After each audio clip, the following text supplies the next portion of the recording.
5 jours pour l'itinérance, c'est une campagne qui a commencé, ça fait 6 ans, à l'Université d'Alberta, à Edmonton. C'est juste des jeunes qui ont remarqué qu'à leur camping, il n'y avait vraiment pas de place pour dormir une soirée. Puis ils ont décidé de faire une campagne dans laquelle ils se mettraient dans les souliers de quelqu'un, un itinérant qui va quand même à l'université.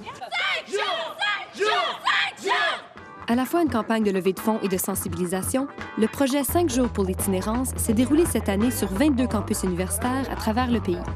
L'Université d'Ottawa en était à sa première année de participation. Je suis consciente qu'il y a des gens qui vivent dehors, qui n'ont pas vraiment de maison, mais je me suis jamais dit qu'il y avait des jeunes de mon âge. Je me suis pas dit non plus qu'il y en aurait peut-être dans mes classes à l'université avec moi. Il y a des sans-abri à l'Université d'Ottawa, puis on le sait pas.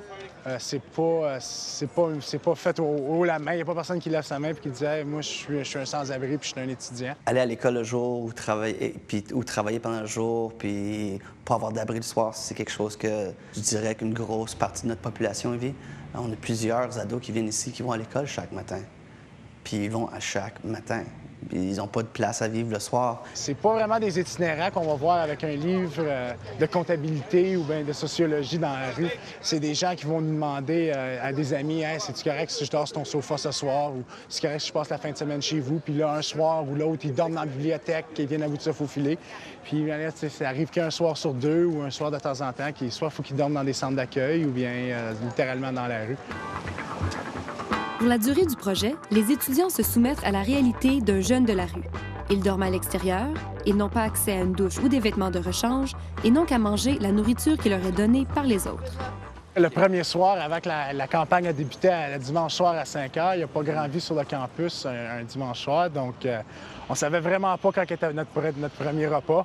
Finalement, il y a quelqu'un qui est arrivé et qui nous a acheté une sandwich aux œufs, puis quand c'est pas ta préférence, mais que c'est la seule chose que tu vas manger, ça frappe encore plus quand tu prends une bouchée et tu es obligé de la passer à tes colocataires pour la nuit, si on veut, pour que tout le monde se nourrisse puis qu'elle ne revient pas. C'est une bouchée puis c'est ça qui est le soirée. Le plus difficile, probablement, c'est dormir dehors. Je suis pas quelqu'un qui est vraiment à l'aise avec le froid habituellement. Je suis plutôt habituée avec les climats vraiment chauds. Je suis plus bonne quand j'ai chaud que quand j'ai froid.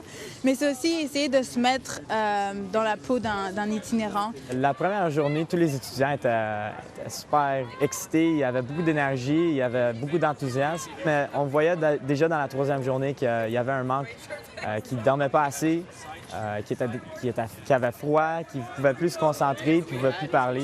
Même moi, un petit peu maintenant, j'ai de la difficulté à m'exprimer parce que je suis quand même un petit peu fatigué aussi.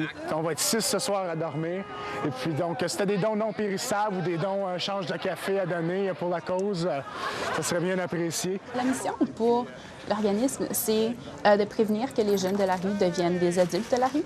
Alors, ils ont plusieurs programmes qui sont en place pour essayer de soutenir les jeunes de la rue en offrant des ressources, en offrant l'information. Il y a des cours par rapport à l'éducation sur comment passer des entrevues, pour savoir comment chercher pour un emploi, par exemple. Une des choses qu'on a fait au début de cette campagne, c'est qu'on a été à l'association pour laquelle on va donner notre argent, l'opération Retour au foyer.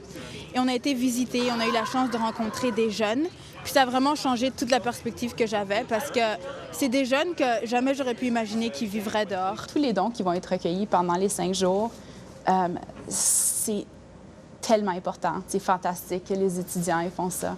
À cause des dons, ça sert à maintenir tous les services qui sont offerts. Par exemple, le drop-in ici, c'est 100% dons. Alors, on n'a pas de financement externe, c'est juste les dons. Les outils pour les jeunes itinérants ou pour éviter l'itinérance, je pense qu'on a besoin de regarder les besoins de base.